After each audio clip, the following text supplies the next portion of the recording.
Algunos hombres son mutilados por la guerra, consumidos por el hambre, hundidos en la demencia del miedo.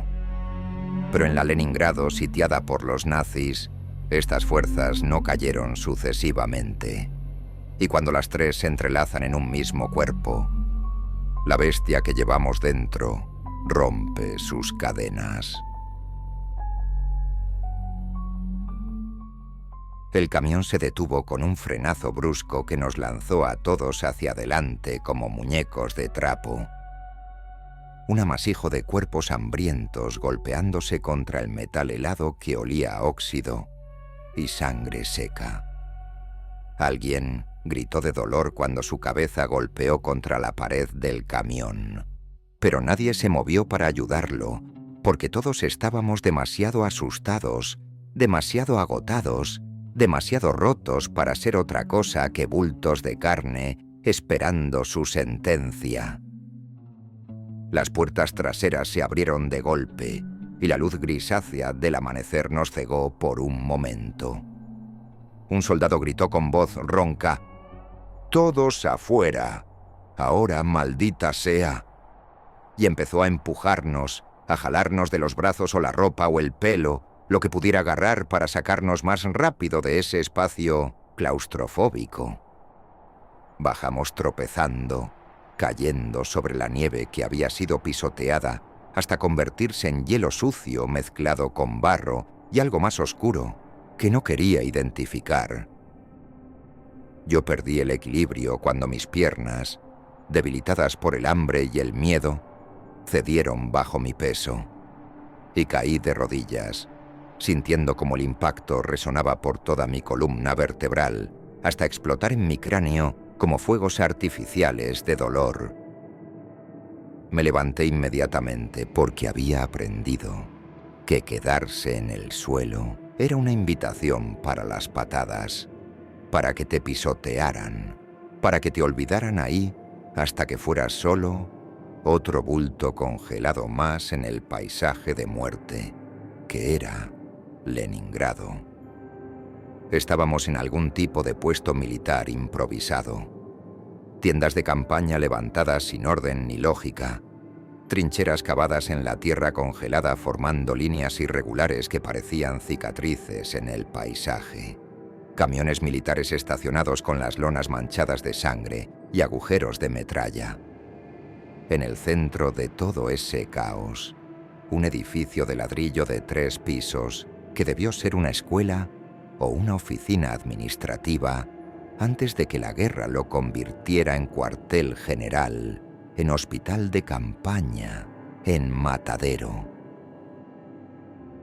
Nos formaron en una línea con empujones y gritos, y cuando no nos movíamos lo suficientemente rápido nos golpeaban con las culatas de los rifles en las piernas, en la espalda, en los hombros, dejando moretones que se sumaban a todos los demás moretones que ya llevábamos como medallas de nuestra supervivencia. Éramos 12 en total, los 4 de mi grupo original del Mercado Negro, más otros 8 que habían sido arrestados al mismo tiempo. Hombres mayores en su mayoría con rostros arrugados por el hambre y el sufrimiento. Un par de mujeres con abrigos raídos y miradas vacías, todos compartiendo esa misma expresión de terror contenido mezclado con resignación. Esa aceptación terrible de que probablemente estos eran nuestros últimos momentos sobre la tierra. Esperamos en esa línea durante lo que pareció una eternidad, pero probablemente fueron solo minutos porque el tiempo se había vuelto tan elástico y engañoso como todo lo demás en Leningrado. El frío cortaba como vidrio y el viento aullaba entre los edificios en ruinas, trayendo consigo el olor de humo, de pólvora, de carne quemada, que venía del frente que no estaba tan lejos como me hubiera gustado creer. Finalmente, un oficial salió del edificio de ladrillo. Era mayor que el que nos había arrestado en el Mercado Negro, probablemente en sus 50 años, aunque la guerra lo hacía parecer de 70, con medallas en el pecho que brillaban incluso bajo la luz opaca del amanecer y arrugas profundas alrededor de los ojos que hablaban de demasiadas decisiones imposibles, de demasiadas órdenes que había tenido que dar, de demasiados hombres jóvenes que había enviado a morir. Se detuvo frente a nosotros, con las manos detrás de la espalda en esa postura militar perfecta, y nos recorrió con la mirada como un granjero evaluando animales en el matadero. «Traidores», dijo finalmente, y su voz no era fuerte, pero tenía un peso que hacía que cada palabra cayera como una piedra en agua quieta. «Saboteadores. Escoria contrarrevolucionaria que traiciona a la patria cuando más la necesita. Cuando nuestros soldados mueren en el frente defendiendo cada centímetro de tierra sagrada soviética». Nadie respondió porque ¿qué se podía responder a eso? ¿Que teníamos hambre? ¿Que solo queríamos sobrevivir? ¿Que el mercado negro existía porque el sistema que supuestamente nos protegía nos estaba dejando morir de hambre deliberadamente? Todas esas verdades eran irrelevantes, peligrosas, inútiles, frente al poder absoluto de ese oficial que tenía nuestras vidas en sus manos, como quien sostiene cerillas que puede encender o apagar a voluntad.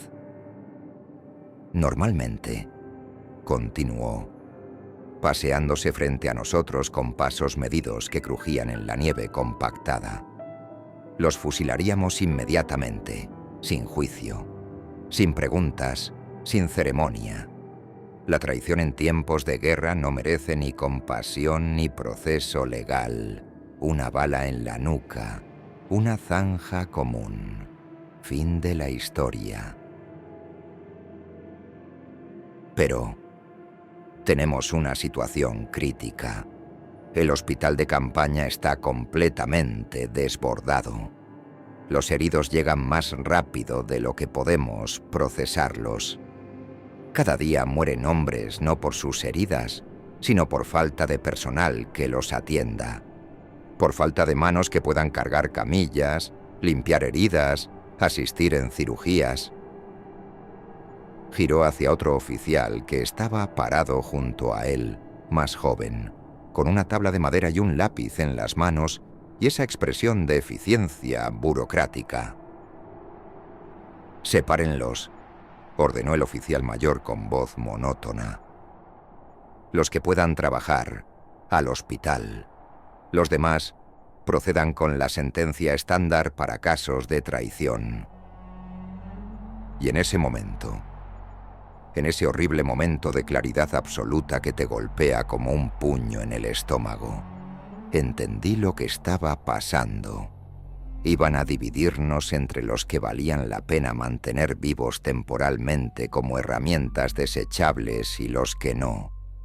Y esa división sería completamente arbitraria, basada en nada más que el capricho de oficiales cansados que veían personas donde solo había números, carne donde solo había estadísticas, vidas donde solo había costos y beneficios calculados con la misma frialdad con que se calculaba cuánta munición necesitabas para tomar una colina.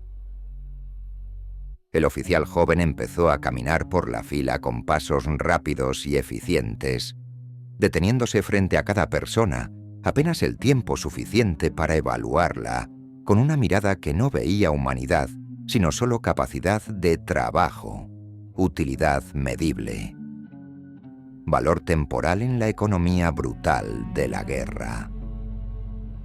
«Tú», señaló a uno de los hombres mayores que estaba al inicio de la fila. Un hombre que probablemente había sido robusto alguna vez, pero que ahora era solo piel colgando de huesos. «¿Edad?» 63. Tartamudeó el hombre con voz quebrada por el miedo y el frío. «Demasiado viejo», No sirve. El hombre abrió la boca para protestar, para explicar que todavía podía trabajar, que era fuerte a pesar de su edad, que por favor no lo mataran.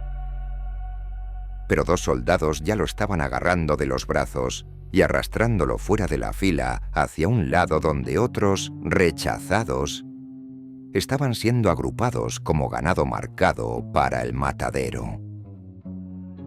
El oficial señaló a la chica que nos acompañaba. A la luz del alba pude verla mejor. Una pequeña chica demacrada hasta parecer un esqueleto ambulante. ¿Puedes cargar 20 kilos? La chica dudó, y esa duda de apenas un segundo la condenó porque en ese sistema no había espacio para la incertidumbre, para la debilidad, para la honestidad que admitía limitaciones. No sirve. Siguiente. La separaron también, y ella se dejó llevar sin resistencia porque ya no le quedaban fuerzas ni siquiera para el miedo. Solo esa resignación terrible de quien ha visto demasiado para sorprenderse por nada, ni siquiera por su propia muerte inminente. Yo no me atreví a seguirla con la mirada. No podía preocuparme por alguien más ahora. Continuó por la fila. El hombre cojo de mi grupo fue rechazado. El hombre que había iniciado la pelea en el mercado negro fue rechazado. Uno por uno. Aquellos que fueron por un momento mis compañeros en esta odisea fueron sacados a la fuerza de la fila y llevados hacia el otro lado. Oí quejas, súplicas, insultos, el sonido sordo de golpes. Y entonces el oficial llegó a mí. Me miró de arriba abajo con esos ojos grises y fríos que habían visto demasiada muerte para conmoverse por una chica hambrienta más. Evaluando mi altura, mi constitución, mi rostro. En ese momento me sentí como un animal en subasta, reducida a medidas físicas y capacidades laborales, despojada de todo lo que me hacía humana. ¿Educación? Universidad, respondí. Y mi voz sonó extrañamente firme considerando que estaba temblando por dentro. Filosofía. Él alzó una ceja, la primera señal de algo parecido a interés que había mostrado. ¿Sabes leer y escribir? Bien, ¿no solo lo básico? Sí, puedo escribir reportes, llevar registros, hacer cálculos. ¿Puedes seguir órdenes sin cuestionar? Tragué saliva, sabiendo que esta era la pregunta crucial, la que determinaba si veía el atardecer o no. Sí. Él me miró durante un largo momento que se estiró como goma elástica. Y en sus ojos vi algo que no había visto antes. No compasión, exactamente, pero tal vez un destello de reconocimiento. Como si por un segundo hubiera visto no a una traidora sin rostro, sino a una persona. Tal vez a alguien que le recordaba a alguien más. Una hija o una hermana o una estudiante que alguna vez tuvo sueños antes de que la guerra los convirtiera en cenizas. Anotó algo en su tabla. Hospital.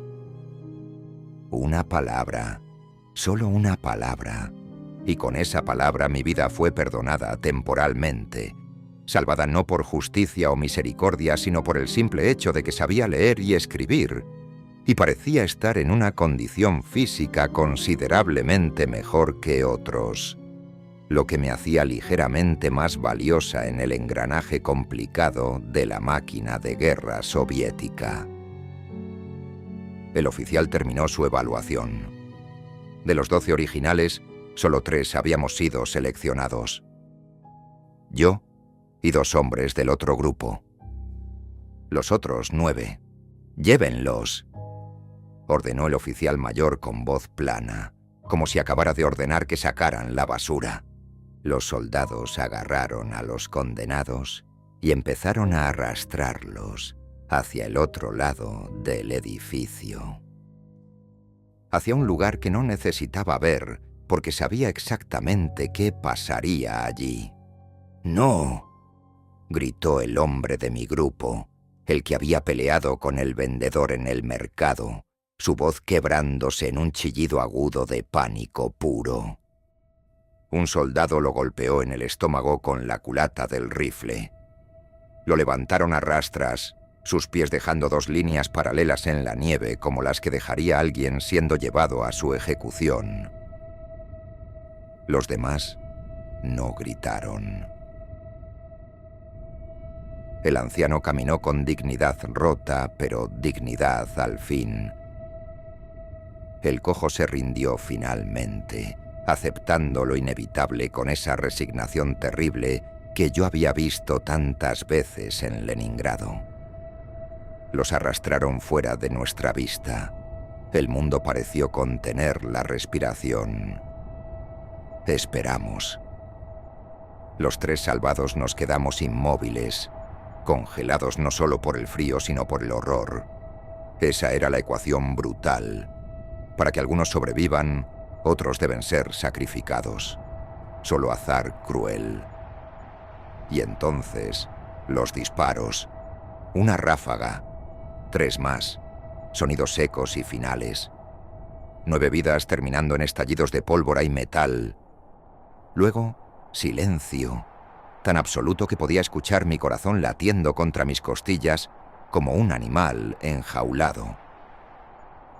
«Los que quedan», dijo el oficial mayor cortando el silencio, «serán llevados al hospital de campaña. Trabajarán. Si roban, serán fusilados. Si intentan escapar, serán fusilados». Asentimos. ¿Qué más podíamos hacer? «Suban al camión». Nos empujaron hacia otro vehículo que olía a sangre y desinfectante, ese olor medicinal que no sale nunca. Mientras el camión avanzaba, mi miedo empezó a disiparse. No desapareció. Nunca desaparece en Leningrado. Pero se transformó en algo más frío, más manejable. Mi pulso se estabilizó. El pánico se evaporó dejando solo cansancio profundo y una pregunta. ¿Por qué yo? Ese oficial me había mirado apenas unos segundos y decidió mantenerme viva. Repasé ese momento. La forma en que me miró, esa pausa antes de escribir. Tal vez había perdido a alguien, una hija, una hermana. Tal vez cuando me miró vio un eco de alguien que amaba. Y por un segundo, su humanidad resurgió. O tal vez solo fue azar puro. Nunca lo sabría. Pero había algo más, algo que me aterraba a reconocer. Alivio. No por sobrevivir, sino porque tendría comida. 2 raciones al día, más de lo que había tenido en meses. Y en ese pensamiento comprendí algo sobre mí misma que no quería comprender, que una parte de mí estaba contenta, aliviada de forma práctica y animal. Esa comprensión me revolvió el estómago más que el hambre. ¿Cuándo había empezado esa transformación? ¿Cuando dejé a Galina en el edificio en llamas? ¿Cuando pasé junto a cuerpos sin detenerme? ¿Cuando acepté que seguía viva solo por suerte? No lo sabía. Solo sabía que algo había cambiado irreversiblemente. La Anna ingenua que había entrado a ese mercado negro ya no existía.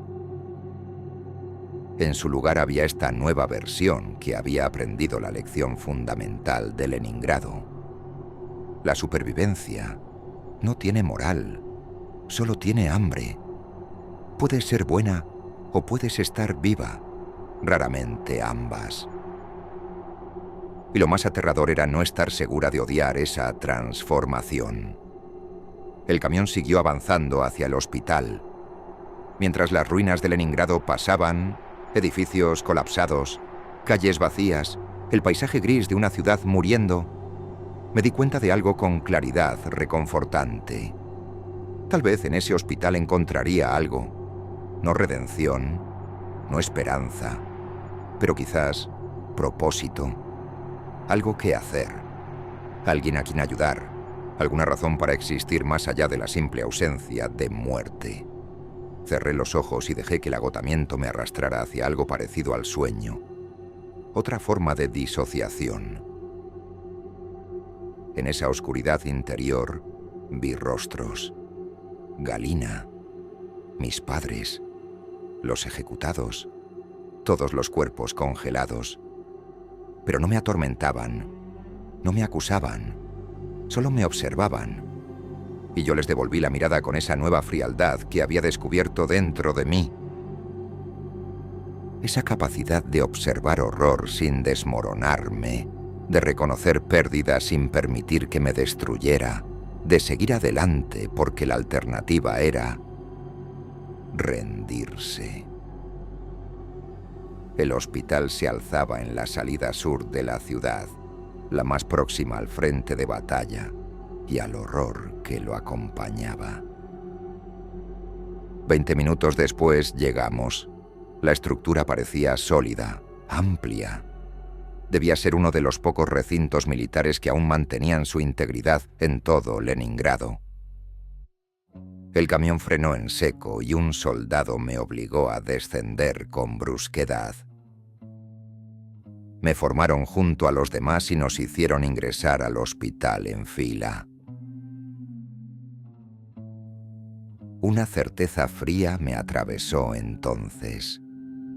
Mi experiencia en ese lugar me marcaría para siempre.